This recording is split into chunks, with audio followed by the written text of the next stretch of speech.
दोस्तों नमस्कार। दोस्तों जैसा कि मैंने पिछले वीडियो में आपको बताया था कि अगर आपको रेलवे एनटीपीसी या रेलवे ग्रुप डी का सीबीटी 1 अगर आपको क्लियर करना है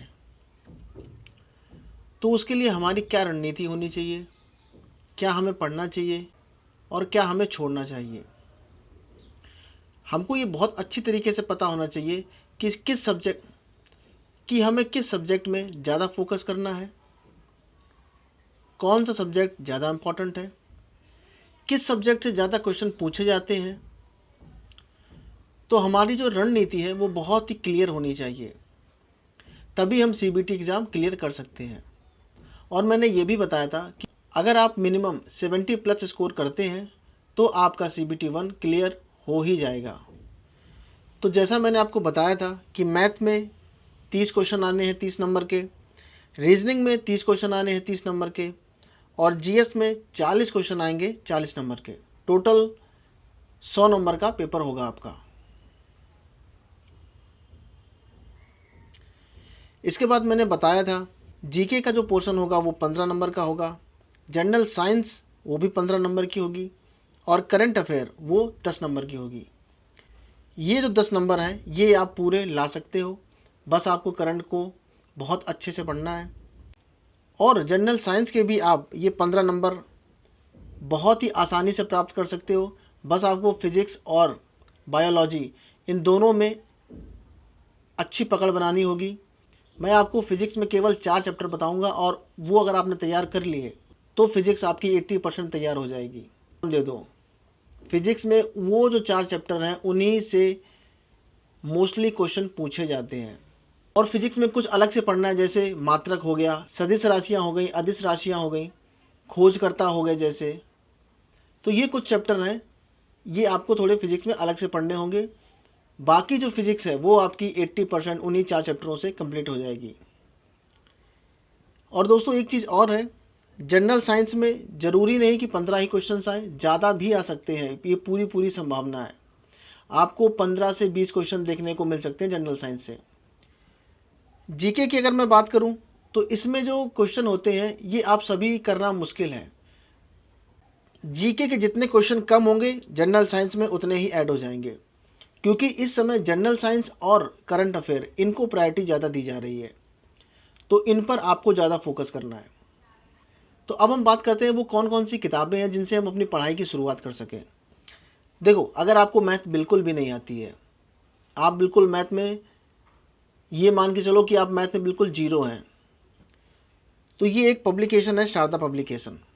इसकी एक बुक आती है मैथ की, इसको आप लगाइए। मैंने इस बुक से पढ़ा हुआ है और बहुत ही आसान भाषा में प्रत्येक चैप्टर को इस बुक ने कवर किया है। आप यकीन कीजिए, आपको किसी भी टीचर की ज़रूरत नहीं पड़ेगी। बहुत ही शानदार तरीके से एग्जाम्पल दिए हुए हैं और बहुत ही आसानी से हर चीज़ को डिफ़ाइन किया गया है। और मैं आपको गारंटी देता हूँ, रेलवे में जिस टाइप का क्वेश्चन आता है, मुझे लगता है रेलवे में मॉडरेट लेवल का भी क्वेश्चन नहीं आता है, ईजी ही आते हैं। देखो, रेलवे का जो एग्ज़ाम है आपको समझना होगा कि वहाँ पर ये है कि आप 100 क्वेश्चन कितनी जल्दी करते हैं। एक तरीके से मान लो कि आपकी एक्यूरेसी कितनी अच्छी है। जो आपको सवाल मिलेगा ना वो बहुत ही सरल होगा, बस ये है कि आपने चीज़ों को पढ़ा कितने अच्छे तरीके से है। तो ये जो बुक है ये बहुत ही अच्छी बुक है, शानदार बुक है, आप इसे पढ़िए। सेकंड जो बुक है वो ये है रीजनिंग की, रवि पी तिवारी इसके राइटर हैं। आप इस बुक से पढ़ सकते हो। मुझे लगता है कि रीजनिंग की एक अच्छी किताब है, या अगर आपके पास कोई दूसरी बुक है तो आप उससे भी पढ़ सकते हो। इसके बाद हम बात करते हैं सामान्य ज्ञान की।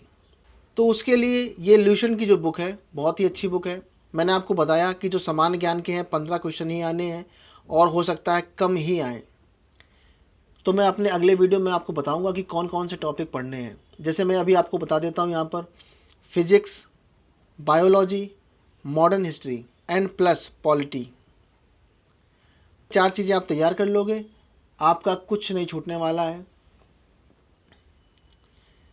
इसके अलावा जो बच रहा है इसमें जैसे अगर एंशियंट की मैं बात करूं, प्राचीन भारत की, तो उसमें आपको बौद्ध धर्म और जैन धर्म में पता होने चाहिए अच्छी तरीके से। अगर मैं बात करूं मध्यकालीन भारत की, तो जो दिल्ली सल्तनत काल है वो पूरा आपको पता होना चाहिए। मॉडर्न की जैसे मैं बात करूं तो उसमें 1857 की जो क्रांति है, महात्मा गांधी से संबंधित जितने भी आंदोलन हैं, ये कुछ टॉपिक हैं जो आपको पता होने चाहिए। खैर, मैं इस पर एक डिटेल वीडियो बनाऊंगा, आप उस वीडियो को देख सकते हो कि कौन कौन सी चीज़ें पढ़नी है, कौन सी चीज़ें नहीं पढ़नी है। तो जो ल्यूशन है एक अच्छी बुक है, और इसका जो विविध है वो भी आपको पता होना चाहिए। रेलवे में वहाँ से भी प्रश्न पूछे जाते हैं। अब हम बात करते हैं कि कौन से प्रैक्टिस सेट लिए जाएं। मार्केट में तो बहुत सारे अवेलेबल हैं। आपको मैथ की प्रैक्टिस करनी है तो किरण पब्लिकेशन के अच्छे सेट आते हैं, आप इसको लगा सकते हो। या अगर आपने पहले से ही किसी भी एग्ज़ाम के लिए कोई भी प्रैक्टिस सेट खरीद के रखा है तो आपको लेने की ज़रूरत नहीं है। जैसे अगर आप सीजीएल की तैयारी करते हो, उसके लिए आपने पहले से ही राकेश यादव जी के या किसी और के या किरण के ही किसी और के भी अगर आपने खरीद के रखे हुए हैं तो आपको लेने की कोई ज़रूरत नहीं है, आप उसी से ही पढ़ सकते हो। बस आपको प्रैक्टिस करनी है और बहुत ही अच्छे तरीके से, और बस आपको ये पता होना चाहिए कि किस टॉपिक की हमें प्रैक्टिस करनी है, रेलवे में क्या पूछा जाएगा। बाद सामान्य ज्ञान की अगर मैं बात करूं तो रेलवे के सामान्य ज्ञान का भी प्रैक्टिस सेट आता है।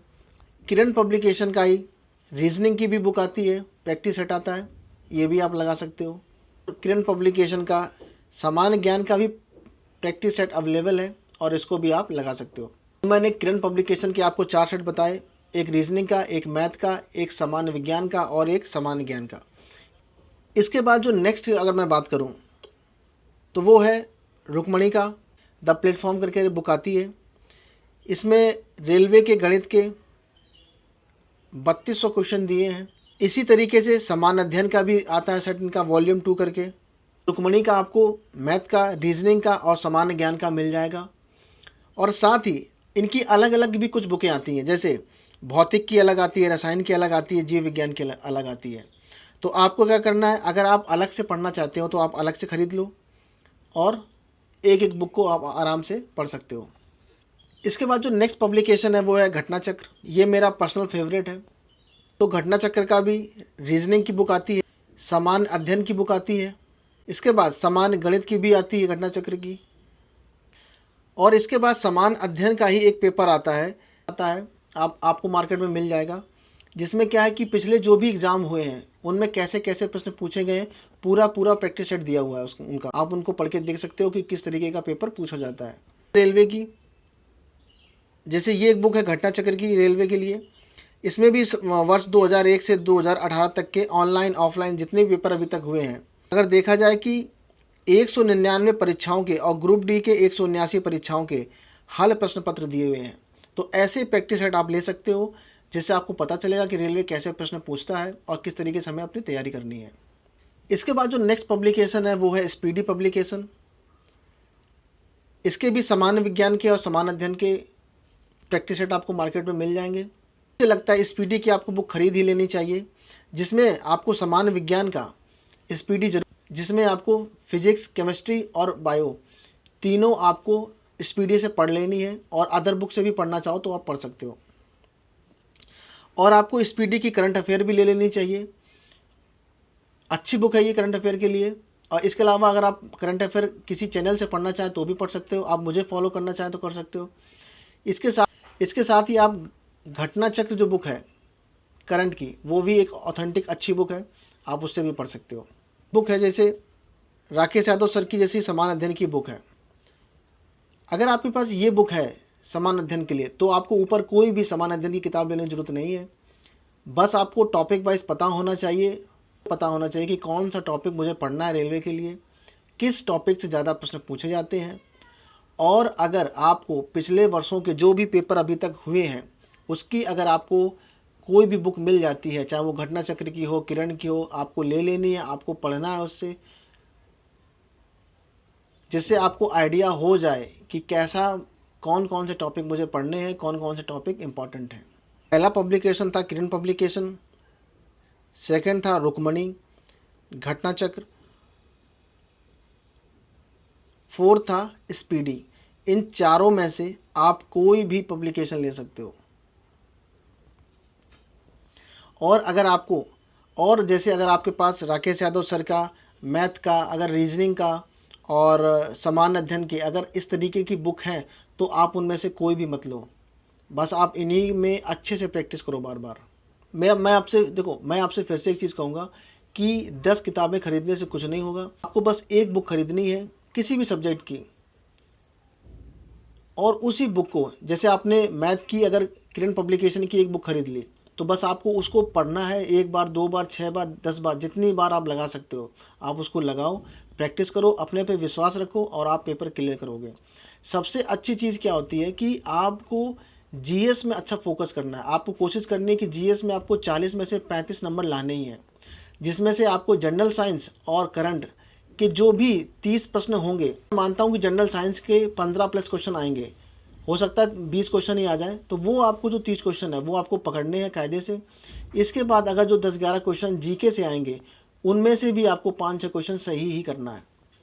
इसके अलावा जो रीजनिंग है और मैथ है वो सभी लड़के ऑलमोस्ट उतना ही करते हैं, कोई 2 प्रश्न ज़्यादा करेगा, कोई 2 प्रश्न कम करेगा बस। रीजनिंग और मैथ बहुत ही ईजी लेवल की आती है। तो आप, और जाते जाते एक चीज़ मैं आपसे बोलना चाहूँगा कि 3 सब्जेक्ट हैं, मैथ, रीजनिंग और जीएस। तीनों सब्जेक्ट का जो जो सिलेबस है आप लिख लो, क्योंकि होता क्या है ना, हम सब कुछ पढ़ने में लगे रहते हैं कि नहीं ये भी कवर कर लें, ये भी कवर कर लें, कुछ ना छोड़ें, और पेपर में जब देने जाओ तो पता लगा 65 नंबर आए, 62 नंबर आए, 2 नंबर से रह गए, 3 नंबर से रह गए, है ना। तो वो नहीं करना है। और 70 नंबर तो मैं बोल रहा हूँ, हो सकता है कि और भी, हो सकता है कट ऑफ और कम ही चला जाए, कोई बड़ी बात नहीं है। रिसेंटली देखा होगा जो लोको पायलट का एग्ज़ाम हुआ था उसमें कट ऑफ क्या गए थे, 60 प्लस भी नहीं गए किसी किसी में। तो इसलिए आपको बस ये याद रखना है कि जो 40 नंबर की जीएस है आप उस पर फोकस करो, और कौन कौन से टॉपिक हैं जिनको आप पढ़ सकते हो, मैं आपको बताऊंगा जीएस में कौन कौन से टॉपिक हैं जिनको आपको पढ़ना ही है।